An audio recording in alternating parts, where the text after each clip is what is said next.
안녕하세요. 치과의사 올소입니다. 이 댓글을 보다 보니까 누가 이런 얘기를 하셨어요. 그 수두란 칫솔질 방법 내가 알고 있고, 그 다음에 영상에서 많이 봤다. 네 영상 내가 거의 다 봤다? 예, 이러면서. 그런데 병원에서, 치과에서 제가 환자를 보다 보면 그렇게 열심히 가르쳤는데도 환자들이 도대체 어떤 실수를 제일 많이 하냐, 이 칫솔질을 하면서 제대로 잘 못하고 있는 경우는 어떤 경우가 있냐, 그걸 좀 알려줬으면 좋겠다. 이제 이런 얘기를 물어보신 분이 계세요.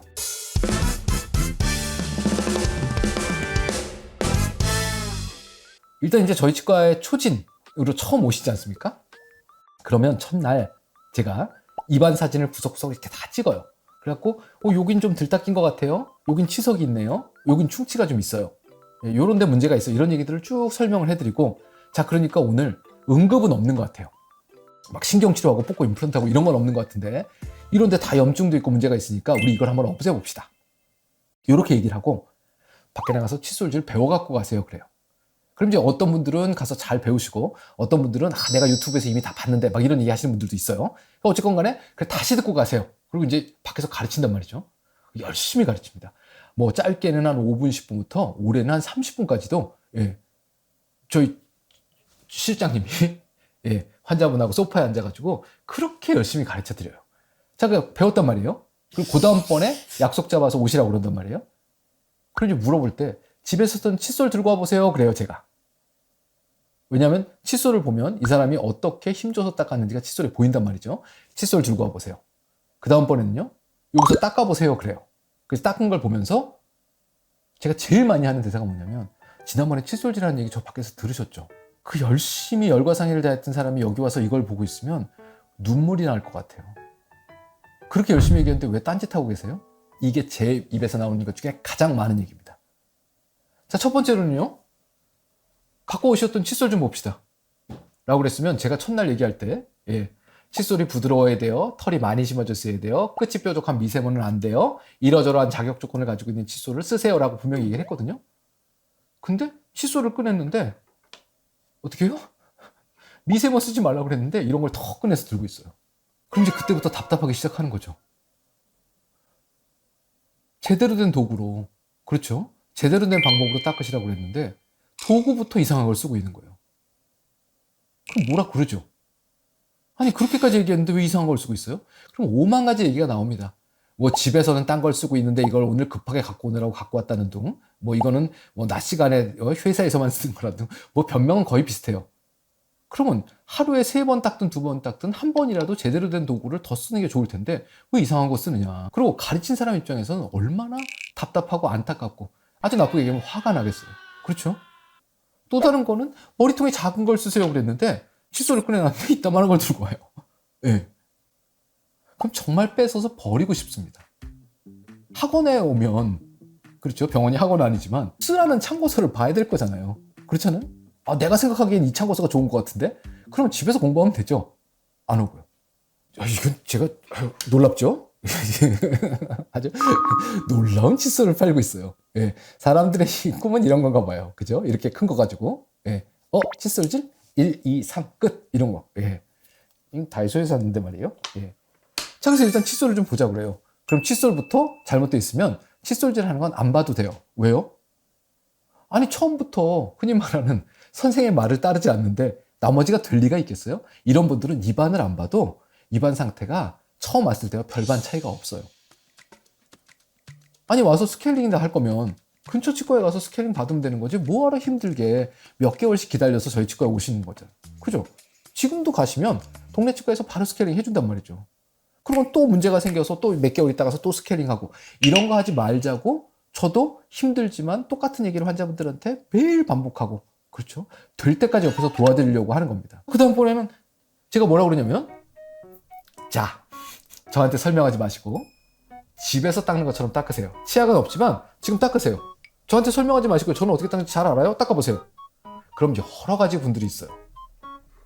일단 제일 훌륭한 분, 칫솔을 들고 이렇게 있으면서 자꾸 절 쳐다봅니다. 그럼 뭐라고 그래요? 선생님, 거울 좀 주세요. 제가 뭐라고 그래요? 첫날 반드시 거울을 보고 닦는 거를 확인해 가면서 닦으셔야 됩니다. 이분은 그 한두 달 동안에 집에서 매일 거울 보고 닦으신 분이에요. 이분은 칫솔질이 잘못돼도 저는 아무 불만이 없어요. 그런데 대다수가 닦아보세요 그러면 이러고 닦았습니다. 제가 분명히 지난번에 얘기했는데 뭐라고 그랬죠? 칫솔은 연필 잡듯이 잡으시라고 그랬죠. 그렇게 해서 글씨를 쓸 수가 있어요? 못 쓰죠. 어떻게 연필 잡듯이요? 그래서 얘기를 하는 동안에 이렇게 문지르고 있어요. 그 무슨 얘기예요? 본인은 그냥 문지르고 싶은 거예요. 그래서 제가 웃으면서 그만하세요. 연필 잡듯이 잡아보세요. 연필? 어떻게? 이렇게요? 지난번에 얘기 못 들으셨어요? 아, 들은 것 같기도 한데. 그렇죠. 학교 다 다녀보셨잖아요. 수업 시간에 선생님이 그렇게 얘기했는데 난 처음 듣는 거다. 그게 되게 안타까운 건 저희 치과는 1대1 교육입니다. 환자분 하나를 앉혀놓고 저희 실장이 그렇게 연필 잡듯이 잡고 거울을 들고 이 얘기를 그렇게 했는데도 자기는 처음 듣는 것처럼 얘기해요. 그때마다 내가 이 일을 계속하는 게 옳은가? 이런 회의에 가끔 빠집니다. 그 다음번에는요 또 이러고 있어요. 어떡하라고 그랬지? 거울 보라고 그랬지. 예. 그 다음에 한 개씩 칫솔이 잇몸을 향해야 돼요. 잇몸을 닦자고 그랬잖아요. 그죠? 그 튀어나온 데 말고. 그러니까 칫솔을 이렇게 돌리세요. 어떻게 해요? 요렇게. 이거 지난번에 모형에서 못 보셨어요? 본 것 같은데. 영상 링크도 보내드렸잖아요. 그렇긴 하죠. 근데 왜 안 하세요? 이게 저희 치과에서 매일 있는 일이에요. 좀 슬프긴 해요. 하지만 훌륭하신 분들이 있습니다. 다음 달에 왔는데 2달 후에 왔는데 연필 잡듯이 잡고 거울을 들고 싹 닦는 분들이 있어요. 이런 분들은 제가 입안을 안 봐도 돼요. 왜냐하면 이미 깨끗할 거라는 게 손에서 나오거든요. 매일매일 자기가 노력한 결과가 보이는 겁니다. 근데 아주 가끔 가다가는요, 이렇게 닦으시면 안 돼요. 예, 연필 잡듯이 잡으세요. 저런 칫솔 쓰면 안 돼요. 그럼 가끔 알았으니까 일단 오늘 왔으니까 네 할 일이나 해라. 뭐 이런 분들도 있어요. 그런 분을 만날 때마다 이거 내가 그만하면 좋겠다. 내가 무슨 부귀영화를 보겠다고 이걸 하고 있나. 차라리 아무 말도 안 하고 그냥 스케일링을 해서 몇만 원 받고 보내고 그냥 나는 교정치료나 하면서 살지 왜 이걸 하나. 이런 회의가 확확 밀려올 때가 가끔가다 한 번씩 있습니다. 그럴 땐 또다시 마음을 다잡고 그래 그래도 찾아온 분이니까 잘 달래서 어떻게든 건강하게 살게 도와는 줘야겠지. 이런 마음으로 또 얘기를 하고 있지만 그런 분을 가끔가다 한 번씩 만날 때마다 기운이 빠지고 그만할까? 이런 생각을 가끔은 합니다. 예. 저도 사람인데요. 그렇지 않습니까? 예. 교육이라는 게 그렇습니다. 가끔 제가 이거 영상 하다 보면 댓글에 뭐가 있냐면 네가 닦는 거 좀 보자. 이런 얘기 하시는 분들이 있어요. 그래서 선생님이 어금니, 앞니, 뒷니, 안쪽 이렇게 다 닦는 거를 영상으로 다 찍어서 올려주면 좋겠다 이래요. 그래서 제가 웃으면서 뭐라고 그러냐면 손흥민이 축구하는 거 죽어라고 보면 축구할 수 있냐고 그럽니다. 박태환이 수영하는 거 죽어라고 들여다보면 수영할 수 있냐는 거예요. 남이 하는 거 아무리 들여다봐도 내가 안 움직이면 답이 없어요. 그렇지 않습니까? 유튜브 영상 많이 보셨다는 분들도 여기 와서 보면 전부 다 눌러서 팍팍 문지르고 있거나 이상하게 움직이고 있는 분들이 대다수입니다. 그리고 칫솔이 다 뭉개져서 오세요. 너무 눌러가지고. 그러면서 가끔 하는 얘기가 이거 선생님이 쓰려는 칫솔 이거 이런 거 그죠? 이런 거 이렇게 구부러진 거 이런 거 내가 썼는데 그 전에 쓰던 칫솔은 이게 아무리 문질러도 안 벌어졌는데 이거는 털이 부들부들해서 자꾸 벌어져서 못 쓰겠다. 이런 얘기 하시는 분들이 있어요. 그래서 제가 그때도 웃으면서 얘기하죠. 만약에 털이 뭉개지지 않았으면 어디가 망가졌을까요? 차라리 칫솔 털이 뭉개지는 게 내 잇몸이나 이가 다치는 것보다 훨씬 나은 겁니다. 그런데 잘 닦으면 올바른 방법으로 닦으면 칫솔도 오래 쓸 수 있어요 라고 얘기를 해요. 그래서 수도 칫솔 자르는 중에 뭐가 제일 오류가 많냐? 다예요. 다. 원칙적인 방법대로 닦으시는 분들은 영상 보시고 거의 없습니다. 하지만 좋아지긴 하세요. 왜요? 첫 번째로는 칫솔을 바꿨거든요. 예전에 뻣뻣하던 거에서 부드러운 걸로 바꿨기 때문에 이걸 가지고 이렇게 문질러도 옛날보단 잘 닦여요. 그건 맞아요. 그 다음번에는요, 이걸 연필 잡듯이 잡고 하나씩 닦으려고 노력은 해요. 그러니까 정확한 각도가 아니더라도 80점 이상으로 나옵니다. 그래서 남아있는 그 20점을 만들려면 혹은 10점을 만들어서 100점을 만들려면 그때는 전문가가 달라붙어서 손 붙들고 가르쳐 드려야 돼요. 이제 그 기회를 전국에서 많은 곳에서 일어날 수 있게 만드는 게 제가 해야 될 역할 중에 하나입니다. 수도 강의 하는 데 있으면 실습하러 시간 내서 가시면 좋겠다. 어쩔 수가 없어요. 이건 손기술입니다. 그러니까 손 붙들고 배워야 돼요. 제가 지금 열심히 노력하고 있습니다. 전국에서 이 수도 강의가 진행될 수 있도록 지금 한 10몇 군데에서 진행은 되고 있거든요. 예, 매번 늘려가려고 노력을 하고 있고요. 그러려면 이제 치과의사 선생님들한테도 강의를 제가 열심히 해야 되겠죠. 예. 연필 잡듯이 잡으시고요. 그쵸? 거울을 손에 드시고요. 잇몸 쪽으로 칫솔을 좀 기울이신 후에, 거울은 없습니다. 이를 한 개씩 닦으실 건데 밖에서 봤을 때 요런 정도 움직여야 돼요. 이게 보이시죠? 요만큼 그냥. 근데 이게 이렇게 움직이면 뭐예요? 잘못 닦고 있는 거예요. 그죠? 이에다 대고 밀착된 채로 움직이는 양이 이런 정도가 다예요. 덩글덩글덩글. 이게 다입니다. 저 사람이 뭘 하고 있나 이런 게 궁금할 정도로요. 그런데 이렇게 해서 하나를 닦고 다음 일을 닦고 다음 일을 닦고 20번 30번 닦는 동안 눈을 내리깔아서 밑을 보세요. 그런데 손가락이 이렇게 하얗게 질려 있으면 누르고 계신 겁니다. 잡는 것만 연필 잡듯이 잡고 손가락이 부러질도록 누르고 계신 거예요. 누가 칫솔을 당기면 이렇게 빠져나올 정도로 느슨하게 잡으셔야 돼요. 홀딩만 하고 있는 겁니다. 그죠? 붙들고만 있는 거예요. 연필 잡듯이 잡고 누가 당기면 어떻게 해요? 나와야 됩니다. 그렇죠? 당기면 나와야 돼요.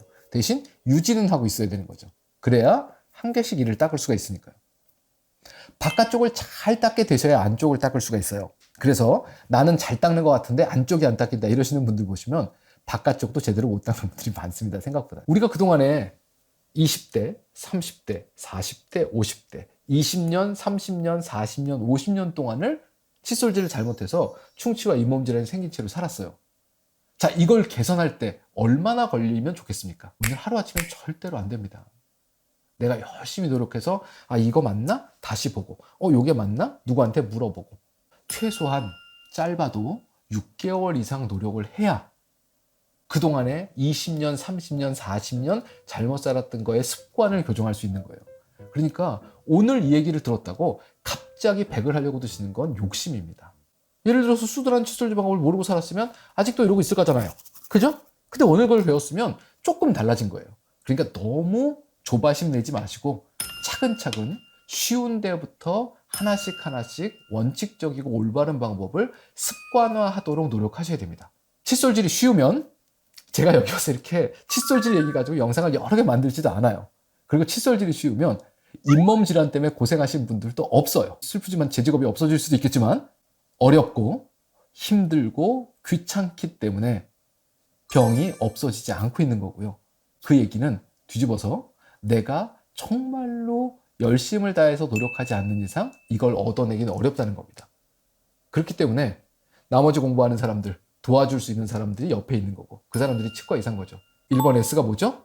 부드러운 칫솔로 연필 잡듯이 잡고 부드럽게 닦아야 된다. 힘 주지 말라는 겁니다. 힘을 1도 주지 마시라는 거예요. 이게 제일 어렵습니다. 두 번째는요. 입을 벌리고 거울을 들고 닦는 치아를 보시라는 겁니다. O지요. 세 번째 O는 뭐였어요? 이를 한 개씩 닦으시라는 거예요. 한 개씩 닦는다는 건 하나를 닦고 칫솔을 띄어서 다음 치아를 가고 하나를 닦고 띄어서 다음 치아를 가고 치아 하나당 20번에서 30번을 닦으셔야 된다는 얘기고요. 마지막 D는요. 잇몸 닦는다고 생각하고 좀 깊이 넣으라는 겁니다. 근데 이 깊이 넣으라는 게 쑤셔 넣으라는 얘기가 아니고 잇몸에 칫솔털이 닿으면 된다는 거예요. 그래서 칫솔털이 닿으면 된다는 겁니다. 누르지 마시고요. 쑤셔 넣겠다고 이렇게 비틀지 마시고 그냥 척 대고만 있으면 닦이는 겁니다. 힘을 빼시는 게 제일 어렵습니다. 오늘부터 영상을 다시 한번 보시고 거울을 드시고 하나씩 닦다 보면 어느 순간에 아하, 나는 그 순간이 옵니다. 그 순간이 빨리 오시기를 바라겠습니다. 감사합니다.